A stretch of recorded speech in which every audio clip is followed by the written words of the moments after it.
Y seguimos en el siguiente bloque de Ventana Abierta y ahora va a estar con nosotros un invitado de lujo, un colega periodista que ha sido realmente un periodista, digamos, de fuste, un sabueso, como se dice en la jerga, que además se ha dedicado a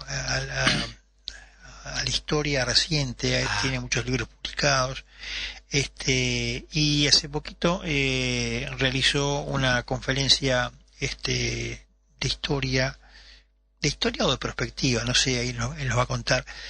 Tenemos en línea a Álvaro Alfonso, el periodista Álvaro Alfonso, a quien agradecemos la presencia en este programa. ¿Estás por allí, Álvaro? Sí, cómo no. Bueno, contanos un poquito. Muchas gracias, Serapio, y un saludo a los oyentes.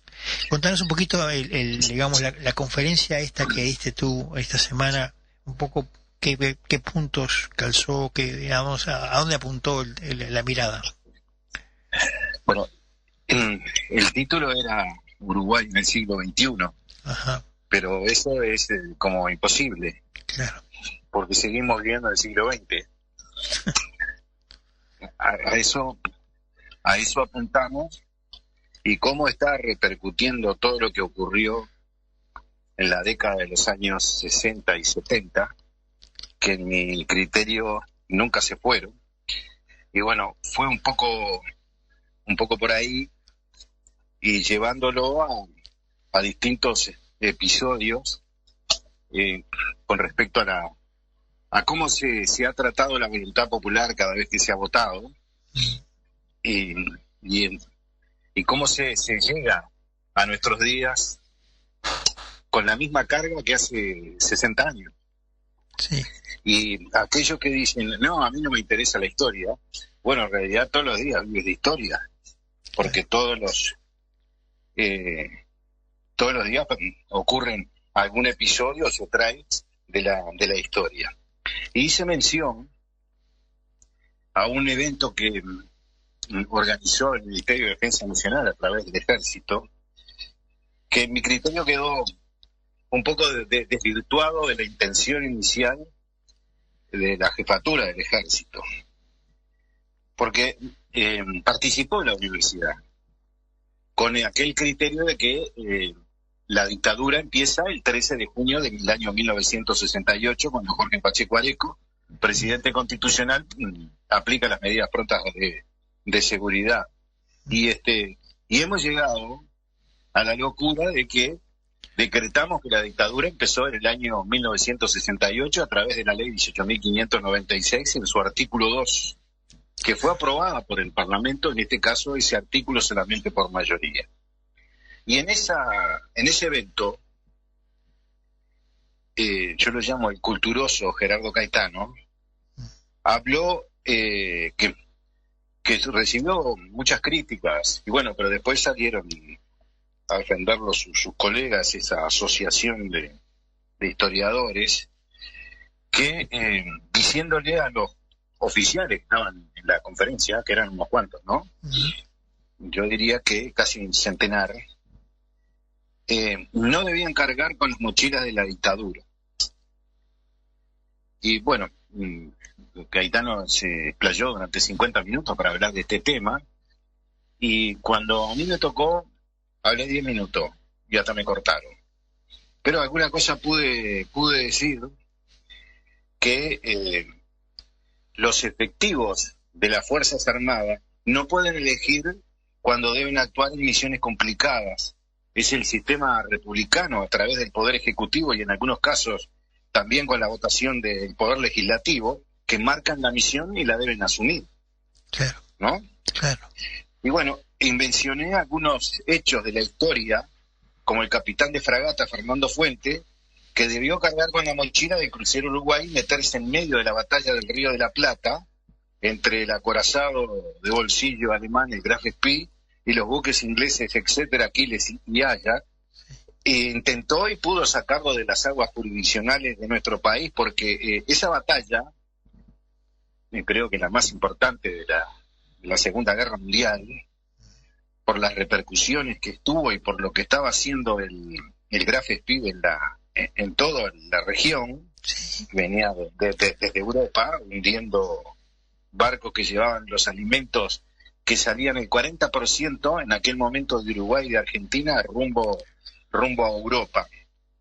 Y hasta el propio Ministerio de Relaciones Exteriores de la Alemania nazi admitió que la batalla fue en aguas jurisdiccionales uruguayas.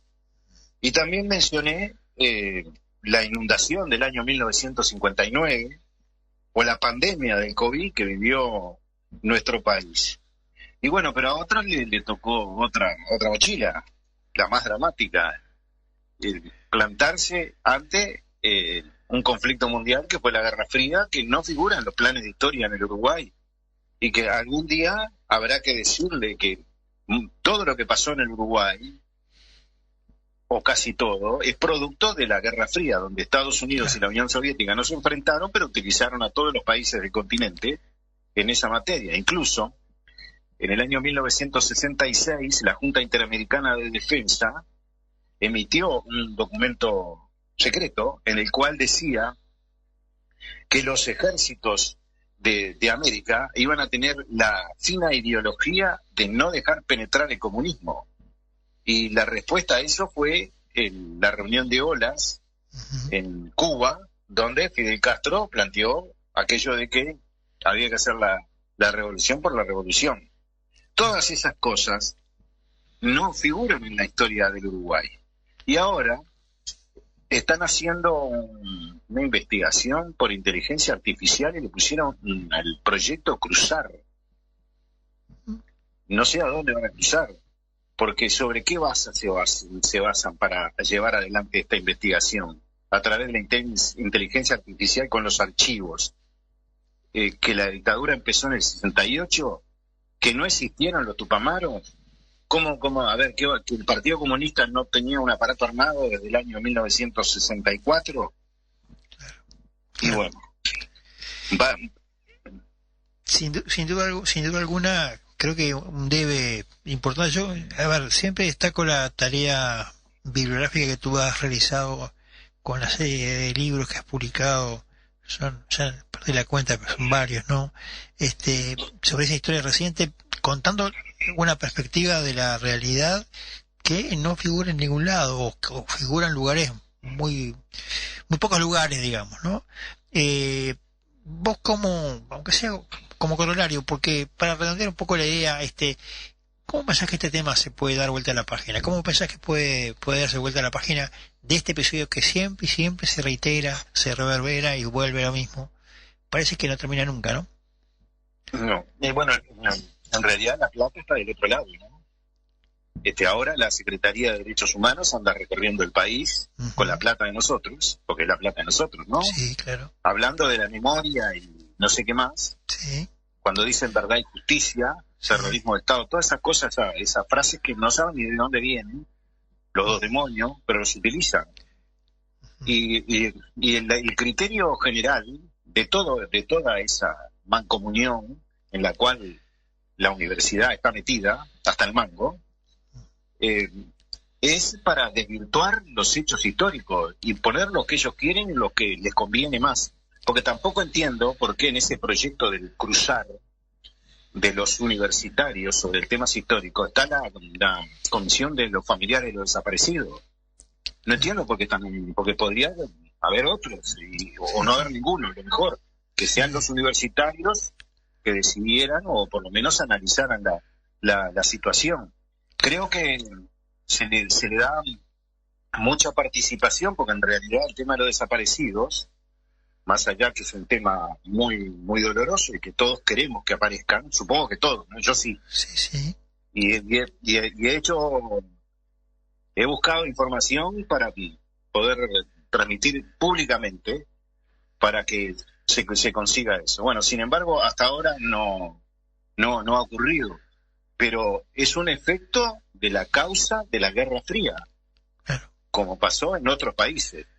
Y acá en Uruguay, hasta lo dijeron los expresidentes Julio María Sanguinetti y José Mujica, que no hubo voluntad de exterminio.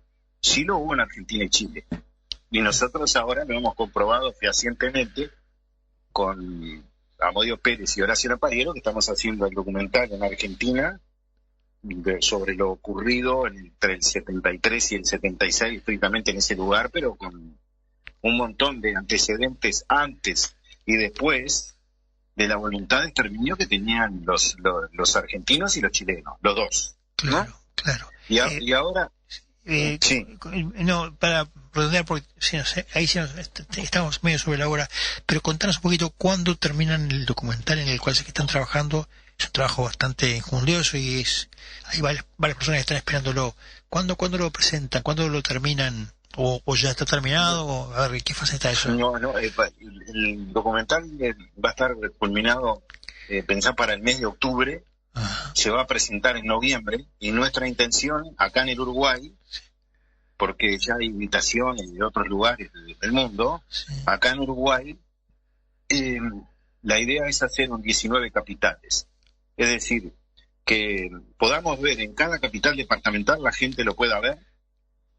También acá en Montevideo, por supuesto, entre los 19 capitales se incluye Montevideo. Y en aquellos departamentos donde hay ciudades grandes, también podamos llegar. Por ejemplo, uno de los ejemplos puede ser Ibichón, ¿no? Claro.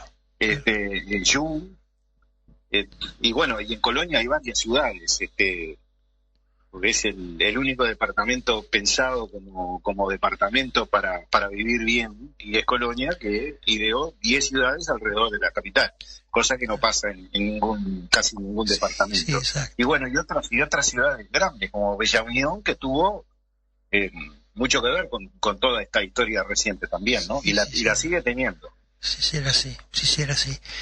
Álvaro, te agradezco muchísimo la participación.